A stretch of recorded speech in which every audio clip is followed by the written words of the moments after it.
என்ன கொடுமடாது, என்ன கொடுமை இது, என்ன செய்யறது சீமான்? ஒரே வழிதான் இருக்கு, ஒரே வழிதான் நமக்கு இருக்கிறது. என் உடன் பிறந்தானே, ஒரே வழி. 7ஆம் தேதி நடக்கிற குடமுழுக்கில் தமிழில் குடமுழுக்கு செய்யல, மந்திரங்கள் ஓதப்படல. நிறைமொழி மாந்தர் மறைமொழி தானே மந்திரம் என்பங்கிறான். நாங்கள் நிறைமொழி மாந்தர்கள். என் மொழி முழுமையான மொழி. என் மொழி கணக்கில்லாத உயிர் சொற்கள், கலை சொற்கள், வேர் சொற்களை கொண்ட மொழி. உலக மொழிகளுக்கெல்லாம் தாய். எல்லா மொழிகளும் என் மொழி சொற்கள் பரவி கிடக்கும். நீ பார்க்கலாம், மொழியியல் ஆய்வறிஞர்கள் எல்லோரும் சொல்வார்கள்.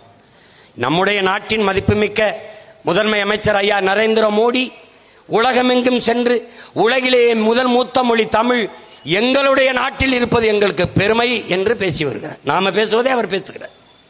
திருப்பி என்ன சொல்லுகிறார்? இந்திய மொழிகளின் தொன்மையை தமிழிலிருந்து அறியலாம் என்று சொல்கிறார். ஆனால் அந்த மொழிக்கு கொடுத்த முதன்மைத்துவம் என்ன?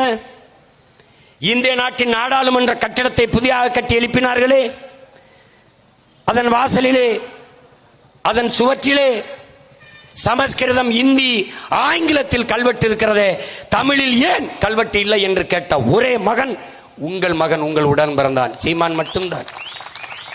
39 நாடாளுமன்ற உறுப்பினர்கள், 40 நாடாளுமன்ற உறுப்பினர்களை வைத்திருக்கிற இந்த திராவிட மாடல் ஒருவர் கூட பதிவு செய்யவில்லையே. ஏன்?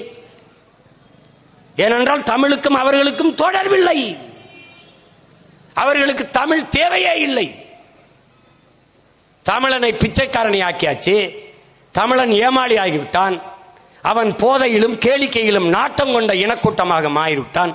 பதறாகிவிட்டான்.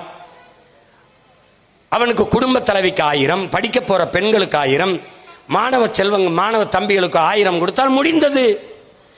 ரொம்ப கஷ்டமா இருக்கா? ஓட்டு போட மாட்டான்னு சர்வே எல்லாம் சொல்லுது, அந்த ஆய்வுலாம் சொல்லுதா? 1500 கொடு. இவன் கணக்கெடுக்கிறான்லடா. 40 விழுக்காடு திமுகவுக்கு வருதுன்னு வருது இல்ல, அப்புறம் என்ன மாய்த்துக்கடா ஓட்டு காசு கொடுக்கறடா? டே டே அயோக்கியப்பல, அப்புறம் புடுங்கிறதுக்காடா காசு கொடுக்கறடா? ஏண்டா 40 விழுக்காடு வர்றேன்னு சொன்ன பிறகு நீ ஓட்டு காசு கொடுக்குற, அந்த சர்வே எடுத்தவனுக்கு காசு கொடுக்காம எடுத்திருப்பானாடா? அவன் கை காசு போட்டு சர்வே எடுக்க வேணா பண்ணையார் மகனாடா, இல்ல ஜமீன் திவானாடா? பிச்சைக்கார பயல்களா?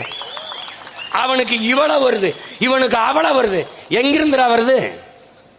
திமுக வரும். ஏன் வரணும்? ஏன்டா வரணும்? கள்ளச்சாராயம் குடிச்சு செத்தா 10 லட்சம் கொடுக்குறான், அதனால வரணுமா?